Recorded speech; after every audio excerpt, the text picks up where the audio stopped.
This is exactly why I have a big problem with plastic panels on snowblowers. This plastic impeller housing cracked 11 inches after just 3 uses. I'm gonna pull it off, replace it, show you the damage, and explain why this is such a big design flaw. Hey guys and gals, welcome to Garage Gear. I'm JB. Just so we're clear here, I purchased this Toro A24 OE snowblower used with my own money. I'll get more into that purchase later in the video. Let's dive right in to this impeller cover. First, look at the size of this cover. This takes up approximately 1/4 of this section of the snowblower. And underneath, this is an incredibly high impact area. And to help this video make an impact with the YouTube algorithm, would you mind hitting that like button? Thank you very much. I wanna see what this panel looks like from the inside. First, we're gonna unplug the spark plug to prevent any unwanted startups. Got it. And now we gotta unbolt this whole thing. We have these two 7/16 bolts up top. Let's get them out of the way. Now, rather than dismantling this entire chute assembly, what I'm gonna do is take a deep well socket and just jam it up underneath here, prop it up, and that should give me the clearance that I need to get in there. Perfect. Will it come out? We'll find out. But that should give me enough room down here to work. Now, on top of this impeller cover is this ring that I need to get off, and a 3/8 socket fits right on this bolt. I'm gonna come inside, take it out, and off she comes. Then we got these 2 bolts on this side. Then we got these 2 bolts on this side. Now, from the inside of this panel, it looks like we have 1, 2, 3, 4 bolts here, and then 1, 2 deep inside. This is just one of those parts that gets dumber as it goes. Let's get the impact on it. For these guys, we gotta get a socket on them. How are we gonna do this? Nope, that will do. And out she comes. And these are all 3/8 bolts. I gotta get my socket wrench way back in there. Rest of this should come up by hand. Yep, and way back. Probably not gonna get much leverage. Maybe. Yep, do we have it? Yes, we do. That's a lot of bolts holding this panel on. More bolts than a Home Depot aisle. All right, so now this guy should just, yep, lift right off. Voila. Look at this, check this out. This is so janky. This whole part is just placed in on a couple of tabs.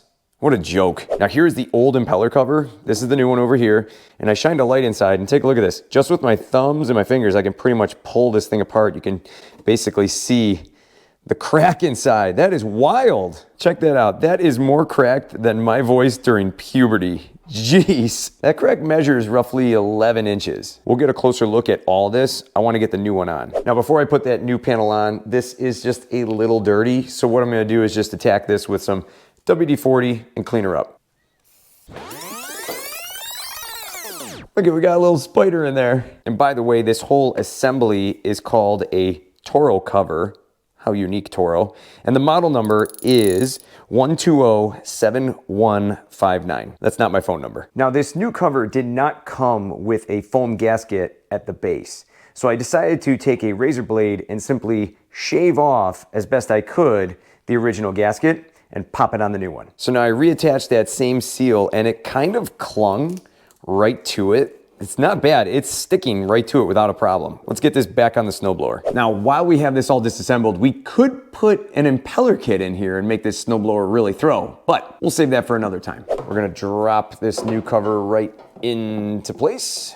Now I'm gonna start by installing our 2 screws on the inside first. This is not exactly easy to see. Found the hole pretty quick. That's what she said. Let's get this back one first. And good. Now the second. Now I'm just gonna get these in snug. I don't wanna slam them in too hard because that could be the reason why the panel cracked in the first place. We're gonna get up top here. Now these are plastic screws. They have a little bit of a wider thread on them. And since this is new plastic, we're gonna guide them in for the first time gently with our socket wrench. Let's get going. Nice and snug from the inside now. That whole seal up top looks pretty tight. Now we're gonna get these ones in, and this one concerns me a little bit because this panel is not perfect and it's already riding high. I'm gonna work this in by hand here. I'm gonna leave it right there. Same thing with this one. Snug it down. Little bit of a gap here, not much. And last this side, let's get them in. And last bolt, going in. That will do. Now that panel is back in place and she ain't going nowhere. and she looks pretty well sealed up all the way around. Now we're gonna pop this top ring back in, but this thing must have sat for a little while. We got a nice little spider web nest here. Clean that out. We're gonna slide this guy back in, hook it from the back, and then drop it down onto the top. Back up to the top, taking that 3/8 socket and just cranking her down. Snug. Now I'm gonna pop this deep well socket out from the top. Coming back out. It's stuck. There we go. Good. Get bolt number 1 back in, and bolt number 2. Get our nuts back on. Good there. Then we're just gonna send them home. We're gonna check our chute, make sure she turns. Yep. Everything's working as it should. And we're gonna plug that spark plug back in. She's all set here, so let's have a closer look inside this impeller cover. We have to try to play detective here. So inside this impeller cover, our crack goes all the way from the base here, all the way down to this mark right here. Now this is a minor scuff. It is not deep at all. I'm barely scratching it with my nail. Get a close look at it. Not deep at all. There's really no deep gouges in here. These barely scratched with my fingernail. These are all super light. And the impeller looked like it didn't run into any trouble either. It looked fine without any bends or breaks in the metal. So how does a panel like this crack after just a few uses? Well, this is a new snowblower that I purchased used. Let me give you a quick rundown on this Toro. After speaking with the previous owner and from the information that I could find on this unit, this Toro A24 OE is a 2024 model, and it was a floor model at an Ace Hardware out in Rochester. Somehow it made its way here to Buffalo. And from what I heard, Rochester, New York didn't get much snow last season. So from what I was told, this snowblower was used 3 times to clear out the front of the store and then some areas around the parking lot, and then brought back into the store. Not much use on this gal. The previous owner didn't even realize that this part was cracked. And since I bought it, I've only used it 3 more times. So this snowblower only has about 5 hours of use on it. Let's give it a closer inspection. There's still all the nubbies on the tires. There's still plastic wrap behind the skids. And there's hardly any scratches inside the chute. The gearbox is kind of corroded, but from what I've seen, this is kind of common on these. I've seen brand new Toros in the store at Lowe's, not even used, and they already look like this. There's a tiny bit of rust here in each of the auger welds, not much, and a little surface rust here on this top screw, which kind of makes sense because this acts as a trap and there's nowhere for the moisture to go, and this bolt's kind of at the mercy of Mother Nature. Look at the engine. Spotless. It's cleaner than a toothbrush in a dentist's office. Other than that, that's it. There's hardly a scratch on this thing. So on a snowblower in this good of a condition, how does an impeller cover like this get a crack in it? First, perhaps a branch or a small stick got sucked up into the impeller housing and then pried against this impeller cover, causing it to crack.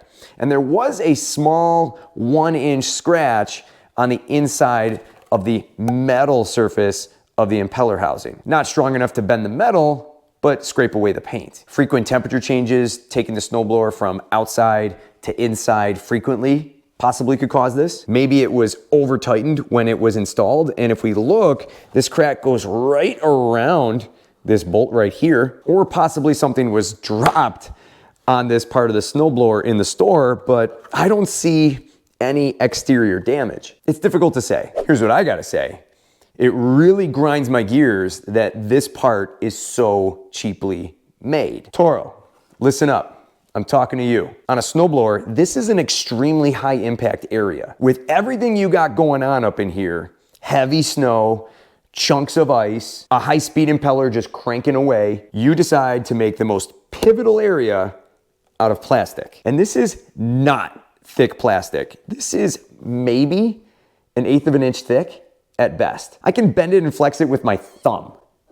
This is clearly a part that needs to be made out of metal. You got a metal auger housing, a lower metal impeller housing, this plastic panel in the middle, and then a metal chute up top. Doesn't this look like a Christmas Oreo? And there's also way too many bolt points, and I don't trust these bolts at all simply digging into plastic. These create a lot of stress on this panel. Toro, whoever designed this, write them a pink slip, give them a cardboard box for their belongings, and fire them. And then get the rest of your team back to the drawing board to create a whole new metal design for this. Now, when I was back in school, back in shop class, we had to create a model car. And the car was placed inside a high-speed track and then slammed into a wall with an egg inside. If the egg cracked, you failed the project. Protect the egg at all costs. Toro, your cover cracked.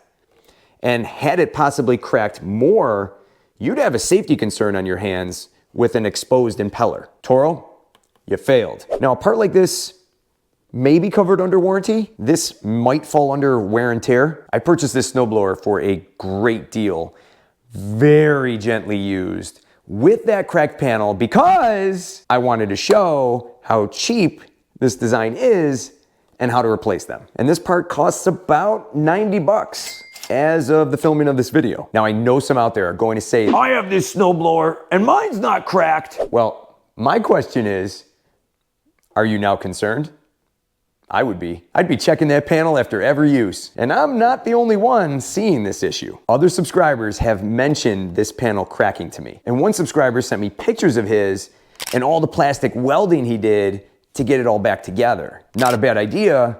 Pretty impressive on his part, but this is not something you should have to be doing on a snowblower that you just spent $1,300 or more on. Now, another reason why Toro has this panel here is for their anti-clogging system. What it does is as the impeller's spinning, it redirects any big chunks of snow back into the augers to be further broken up, recycled, and then thrown out in smaller pieces. Interesting concept, but you can see here that it was all caked up, not exactly doing its job. I've used this snowblower 3 times, twice on heavier snow. And this contoured panel that helps direct snow back into the augers was clogged up twice. I'll be discussing this more on an upcoming review of this snowblower. And if you have one of these Toro snowblowers, let me know down below in the comments if your panel is cracked or not, and if it should be made of metal instead. And if you want to see how 2 of the best homeowner snowblowers, a Honda and an Ariens, compare side by side, check out my video, link down below in the description. And be sure to check out my full snowblower rust proofing course so you can make